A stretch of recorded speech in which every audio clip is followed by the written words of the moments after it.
اللہ کے نام سے شروع جو بڑا مہربان ہمیشہ مہربانی فرمانے والا ہے۔ بات ہو رہی تھی اس بندے کی جس کے بارے میں کہا گیا کہ تمہیں اس کا قول بڑا عجیب لگتا ہے، بڑا پسند آتا ہے کہ یار ایسا پرہیزگار بندہ، لیکن فرمایا وہ اندر کا بڑا خبیث انسان ہے۔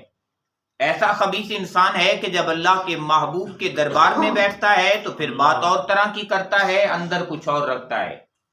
اور جب اصحاب رسول کے پاس پہنچتا ہے تو ان کے اندر اور طرح کے وسوسے چھوڑنے کی کوشش کرتا ہے، اور پھر وہ جو نئے لوگ دائرہ اسلام میں داخل ہوتے ہیں تو انہیں ورغلانے کے لیے اور چکر چلاتا ہے، اور جب وہاں سے الگ نکل جاتا ہے تو پھر کافروں کے سامنے نئے نئے پلان اور نئے نئے منصوبے بندیاں کافروں کو دیتا ہے۔ میرے اللہ نے حکم ارشاد فرمایا وَإِذَا، اور اس کی پوزیشن یہ ہے کہ اور جب تولا،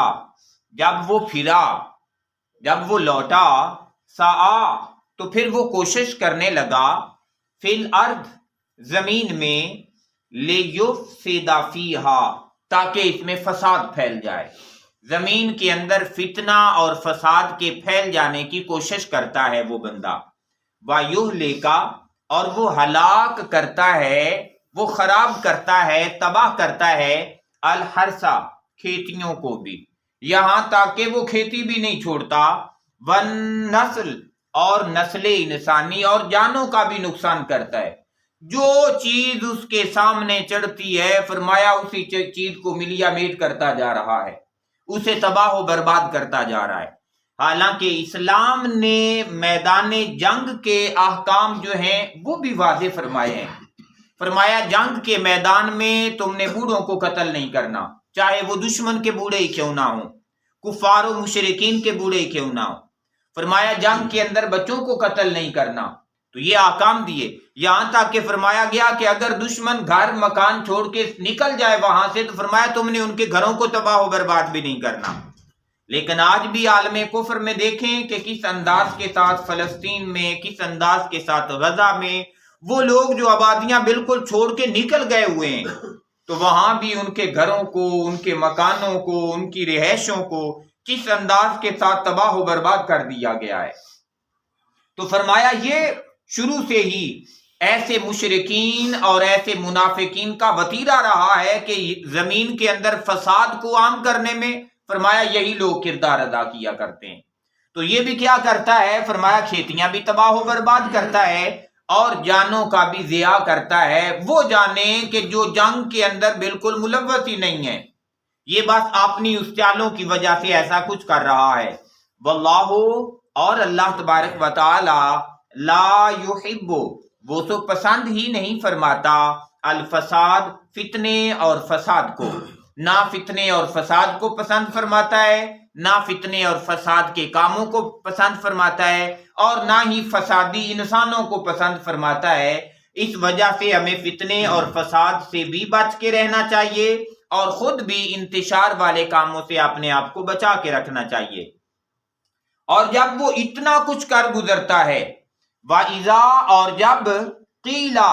کہا جاتا ہے، لَهُ، اس شخص کے لیے، اتَّقِ اللَّهِ، کہ اللہ سے ڈر، کہ تو اپنے آپ کو مسلمانوں کی صفوں میں شامل کیے ہوئے، تو جا کے نبی محترم کے دربار میں جا کے بیٹھتا ہے، تو فرمایا اللہ سے ڈر، یہ کیسی باتیں کرتا ہے تو ہمیں کیا کہہ رہا ہے؟ یا جب تو بازار میں نکل جاتا ہے، مسلمانوں سے دور ہو جاتا ہے تو کون کون سے کرتوت کرتا ہے؟ جب اسے کہا جاتا ہے کہ تو اللہ سے ڈر، تو آخذت ہو، وہ پکڑتا ہے، العزت، عزت، بالاسم، اس ضد اور ہٹ دھرمی میں آ کر مزید گناہ کر کے،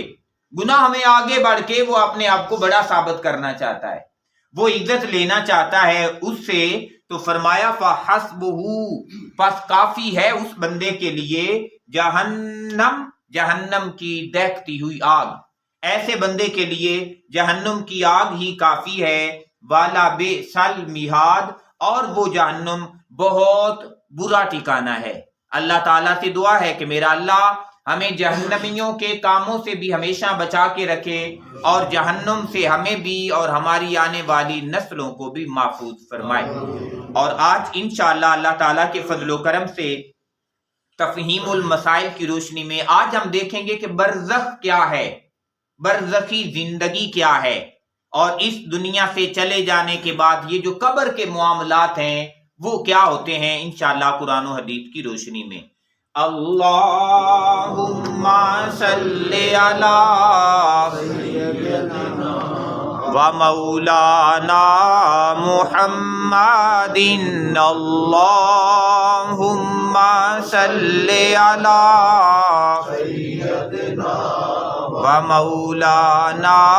محمد وعلی آلہ